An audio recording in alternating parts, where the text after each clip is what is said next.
parties have just over 6 weeks to convince people to vote for them. But before you can make your mark, you'll have to make sure that you're registered to vote. This coming weekend is your chance to do just that. And our reporters across the country have been speaking to various political parties to get their plans and find out their readiness for the elections.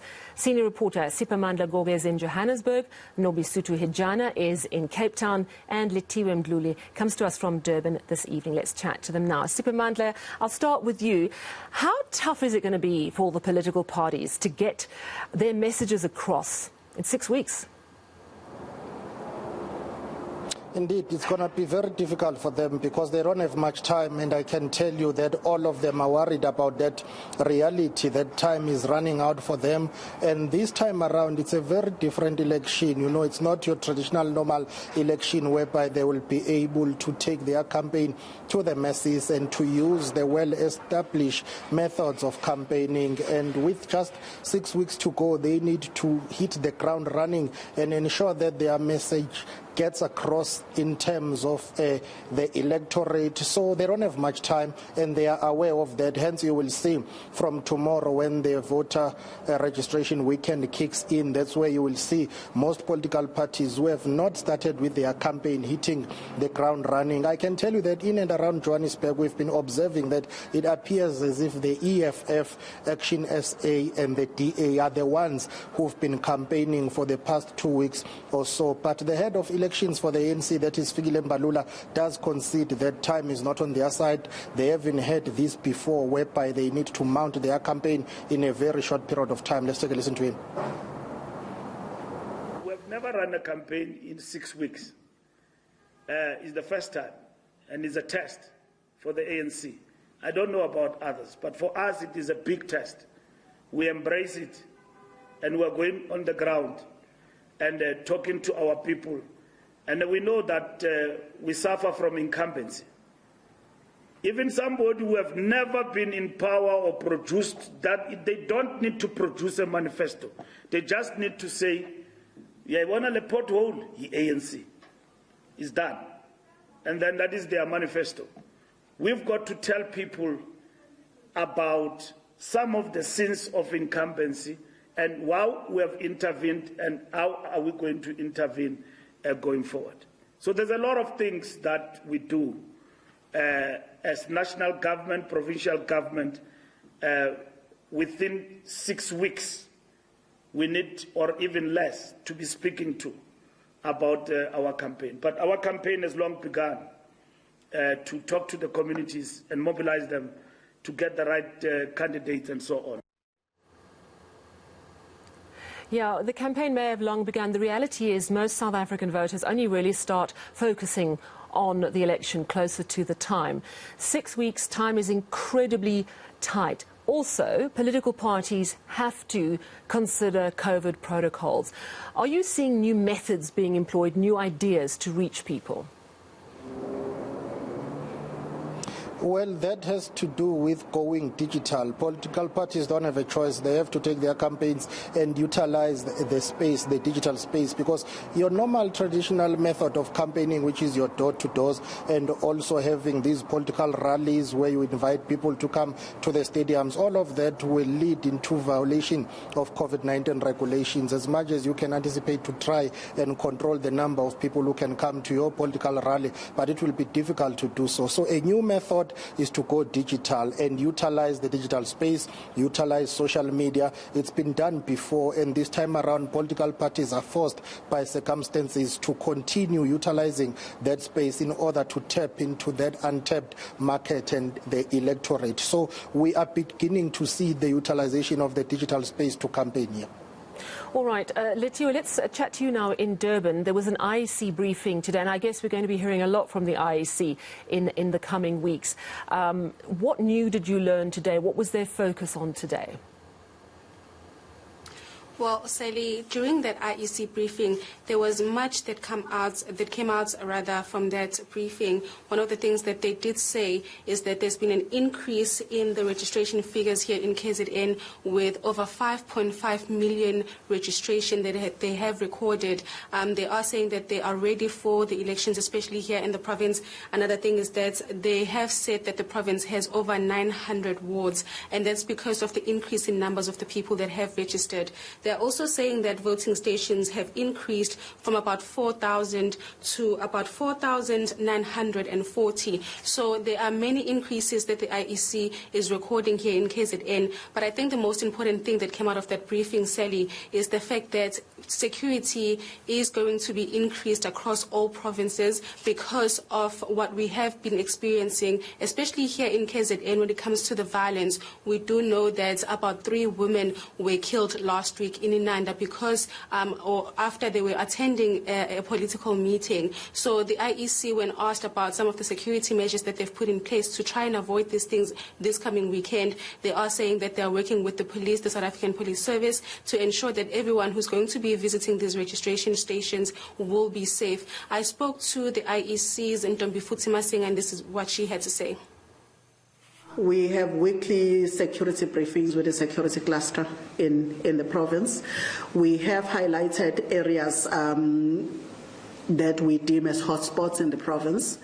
It's not only areas that were affected by unrest, but it's areas where there is dissatisfaction with the manner in which the Municipal Demarcation Board have drawn what boundaries. Usually people tend to voice out their dissatisfaction during the registration weekend and during elections. So through our continuous security briefings with the security cluster, we have plans in place. The SAPS will be deploying members, although they are not having static deployments for the registration weekend compared to elections, but they will be roving around in communities during the registration weekend.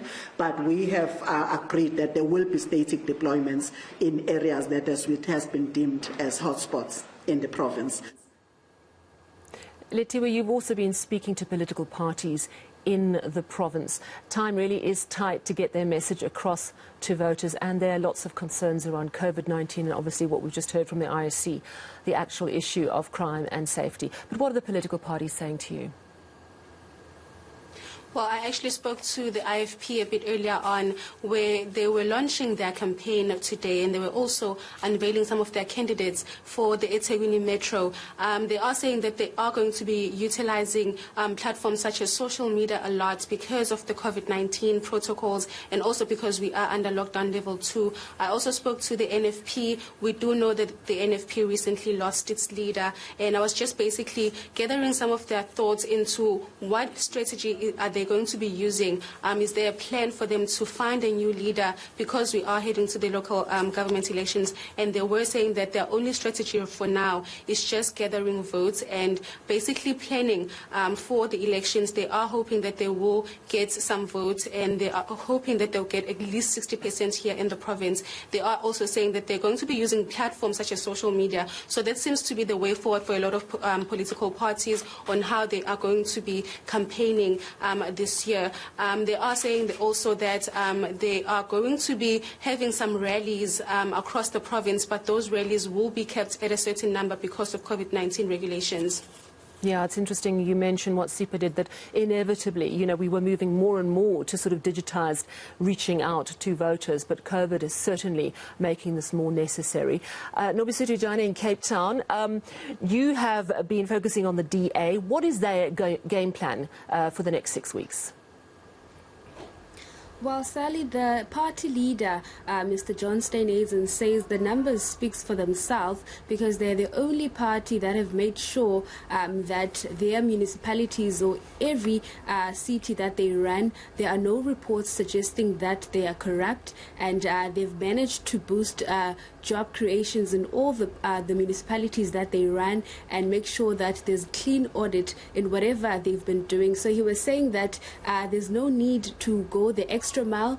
People should just trust the process, and knowing how they've been running the province, especially here in the Western Cape and other municipalities, and saying that since they took over from the ANC in 2009, they've been able to keep the province clean in terms of reports of any corruption. So they're saying that the people should trust the party that is doing all the action instead of promises that are not maintained or followed through.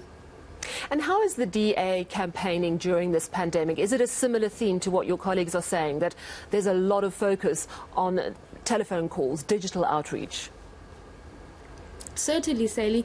Mr. Steenhuisen was saying that they were the first political party to actually go virtual when they started with their federation and some of their party events. So he was saying that although they understand that it will cost data to many of their supporters, but they are saying that they will create groups, smaller groups, where people can join, or a platform that can allow people to join in numbers so that they can be grouped in some cases in maybe in a hall where some people will attend that meeting via Zoom or any other platforms that they use.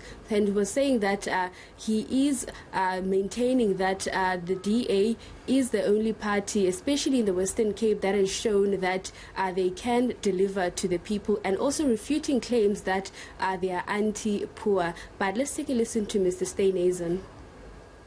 Well, this election is going to come down to one thing and one thing only, and that's who do I trust to run my town, to ensure the money's not stolen, and to deliver services so that I can build a better future for myself and for my children. And that's the question that voters are going to be asking this election.